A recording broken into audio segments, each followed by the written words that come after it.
How many saw the movie Titanic, the most recent? Okay, let's think about that. It's a touching love story set within the tragedy of sinking of the Titanic. One of the the heroine is Rose Bukater. She's living a life of luxury, prissy debutante. You know, she's missing the meaning of life. But the heroine is Jack Dawson. He's penniless, but he's charming. He won his admission to the boat in I forget his poker game or shooting dice or something like that. But he's noble, and he's going to teach Rose the true meaning of love and of life.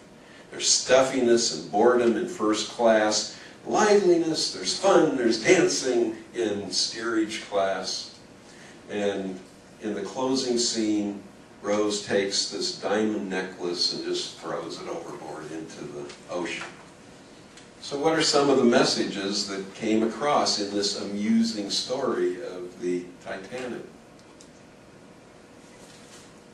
Anybody? Rich people have meaningless lives.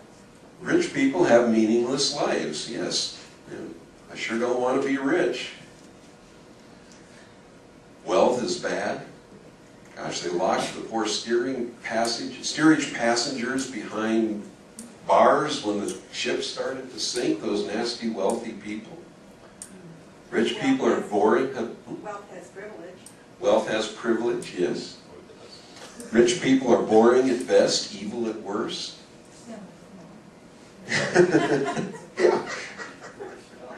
It's more fun to be poor than to be rich. The poor have a better grasp on life than the rich. It's more spiritual to be poor. Boy, that's a big one in a lot of circles. What are some of the contemporary sitcom messages that are present? I haven't watched one in ages, but I know enough about them that what would you say are some of the dominant themes on TV sitcoms?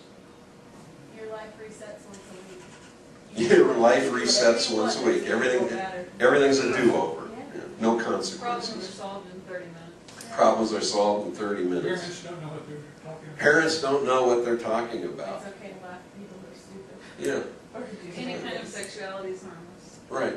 Commitment doesn't mean Sexuality is harmless. How about all men are buffoons? yes. Christianity is absurd. Marriage has failed as an institution. Have sex as early in life, as often as possible, with as many partners as possible.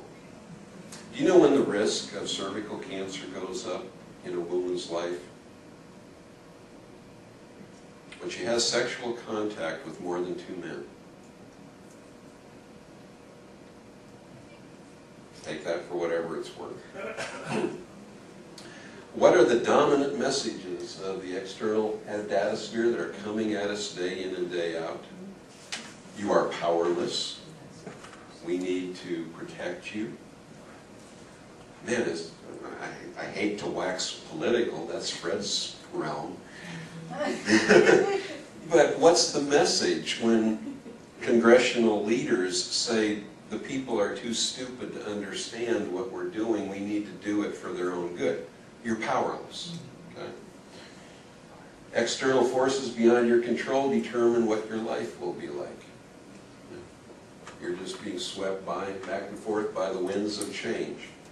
Your level of wellness is a matter of chance. Oh, I see that. Well, that's just the way I was born. That's just the way I am. I can't help that. What you allow into your mind from the external data sphere provides most of the resources of your internal data sphere.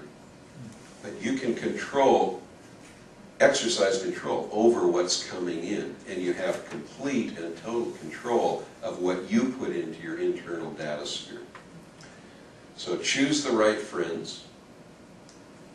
Choose the right information sources. Be very careful about that. Select encouraging, uplifting reading material. Eliminate most of the radio, television programming. E, by the way, stands for external data sphere, in case you were wondering what's that about. Be selective when surfing the internet. And then I stands for internal. Challenge the messages that you give yourself. I need to tell you another little brief story. I once was dealing with a young lady, and she was very frustrated with her life, and it was because she had developed a fairly good business through network marketing.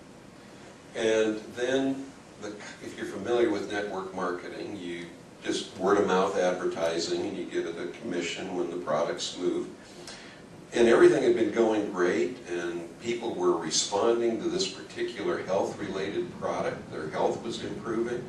A lot of people were getting some checks that was looking good. And then the company changed the comp plan, and everything crashed and burned. And so she felt that she took personal responsibility for it.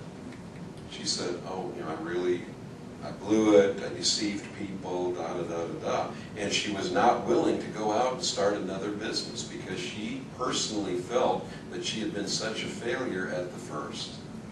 And so I had to sit down with her and challenge the message that she was giving herself internally, that she was a bad person for having been involved in this business. And I had said, okay, let's look at this. Did you ever tell anybody something that wasn't true at the time you told them that? She said, no. I said, were there people who benefited from the product that you recommended to them? Oh, she started telling me stories about these people whose health had really improved. I said, did any of the people who got involved in the business with you benefit financially? Oh, there are a lot of people. They were making great checks. It was really exciting. But then the company changed it. I said, yes, and were you a party to that change? Were you in the meeting when the decision was made to change that compensation plan? Well, no. Was it your desire that this happened? Well, no. Okay. Things just happen. They're neutral. It's the interpretation that you and I put on that event that makes the difference. And when she was able to step back and look at it with reality and say, I wasn't a bad person, I didn't deceive anybody, I didn't try to cheat anybody out of anything or any money. Now she was free to go out and start another business, and she became very successful at it. But it all had to do with how she was challenging the message in her internal data sphere.